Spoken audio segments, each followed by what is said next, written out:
భోజన ప్రియులందరికీ నమస్కారం. పల్నాడు రుచులకి స్వాగతం.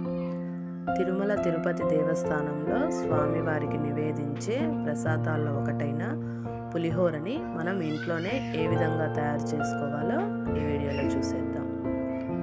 ముందుగా ఈ ప్రసాదం కోసం నేను 1.5 కప్పుల బియ్యం తీసుకుంటున్నాను.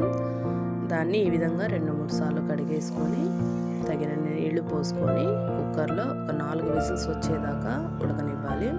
కుక్కర్ లేకపోతే మామూలుగా మనం పులిహోరకి అన్నం ఎలా వండుకుంటామో అలాగా పొడి పొడిలాడేటట్టుగా వండుకోవాలి. కుక్కర్లో అయితే 4 విజిల్స్ రాగానే ప్రెషర్ పోయేదాకా ఉంచకుండా వెంటనే మూత తీయాలి.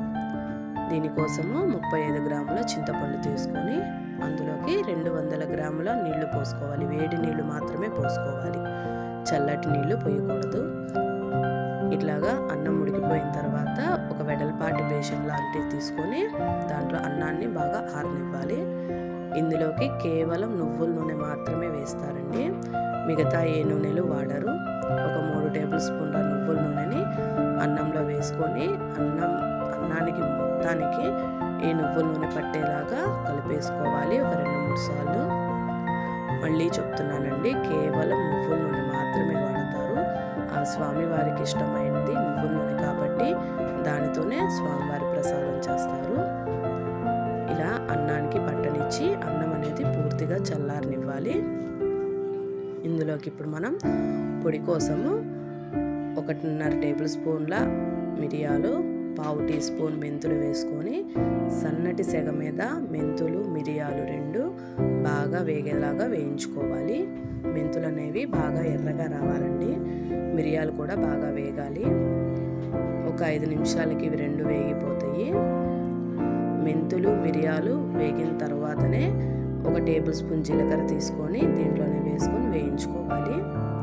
మెంతులు మిరియాలు జీలకర్ర 3 బాగా వేగిన తర్వాత దించేసుకోవాలి. ఇలాగా ఎర్రగా వచ్చేయాలి.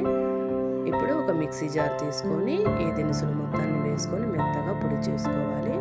మనం మిక్సీ జార్ లేకపోతే రోట్లో అయినా సరే మెత్తగా ఇలా పొడి చేసుకోవచ్చు.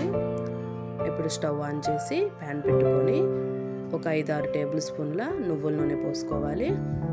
కేవలం నువ్వుల నూనె మాత్రమే వాడాలండి.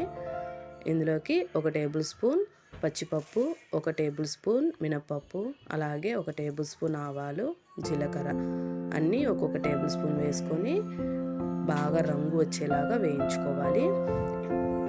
ఇలాగా వేగుతున్నప్పుడు ఇందులోకి 2 రెమ్మల కరివేపాకు కూడా వేసుకొని పప్పులు అనేవి ఎర్రగా వచ్చేలాగా వేయించుకోవాలి. పప్పులు అనేవి ఇలా ఎర్రగా వేగిన తర్వాత మనం 35 గ్రాముల చింతపండుని బాగా 200 గ్రాముల నీళ్లు పోసి పక్కన పెట్టాం కదా, చిక్కటి గుజ్జు తీసి దీంట్లో పోసుకోవాలి. ఇందులోకి 1 టీ స్పూను పసుపు కూడా వేసుకొని మొత్తం ఒకసారి కలిపేసుకోవాలి. చింతపండు పులుసు అనేది చిక్కగా ఉండాలండి, పలుచగా ఉండకూడదు. ఇలాగా చింతపండు అనేది దగ్గర పడతా ఉంటుంది. అప్పుడు ఇందులోకి మనం ఉప్పు, తగినంత ఉప్పు, కళ్ళుప్పు మాత్రమే వేసుకోవాలి. సాల్ట్ అనేది ఎక్కడ వాడకూడదు. ఉప్పు కూడా వేసి కలిపేసిన తర్వాత మనం ఇంతాక పొడి చేసి పక్కన పెట్టుకున్నాం కదా, ఆ పొడి కూడా మొత్తం వేసుకొని ఈ చింతపండు గుజ్జులో కలిసేలాగా మొత్తం ఒకసారి కలిపేసుకోవాలి.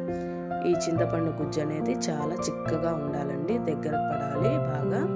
ఇలా దగ్గర పడడానికి దాదాపు ఒక 5-10 నిమిషాలు టైం పట్టిద్ది. మనం ఇట్లా మూత పెట్టేసి ఉడకనిద్దాము. చూసారా, ఒక 5-10 నిమిషాలకి ఇలా చిక్కగా అయిపోయింది. ఇంకొక 2 నిమిషాల నుంచి మనము స్టవ్ ఆఫ్ చేసేద్దాము. ఇది దీంట్లో అన్నీ మనం మామూలుగా చేసుకునే పులిహోరలో లాగా ఎండుమిర్చి, పచ్చిమిర్చి, ధనియాలు ఇలాంటివి ఏమీ వేయరండి. బెల్లం కూడా వేయరు స్వామివారికి నివేదించే దాంట్లో.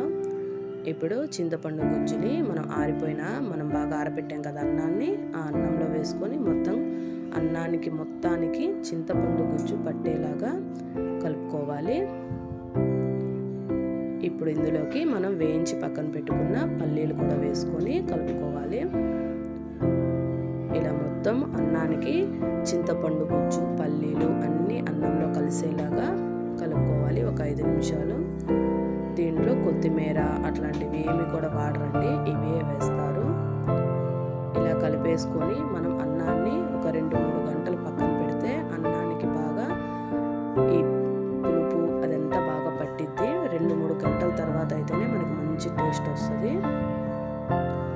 అంతేనండి, స్వామివారికి ఎంతో ఇష్టమైన తిరుమల తిరుపతి దేవస్థానంలో నివేదించే పులిహోర తయారైపోయింది. ఎవరైనా 7 వారాల వ్రతాలు చేసేవాళ్ళు కానీ లేదా ప్రతి శనివారం పూజ చేసుకునే వాళ్ళు స్వామివారికి ఇది నివేదించుకోవచ్చండి. అందరూ తప్పకుండా ట్రై చేసి ఎలా ఉందో కామెంట్ చేయండి. Thanks for watching. Please like and subscribe.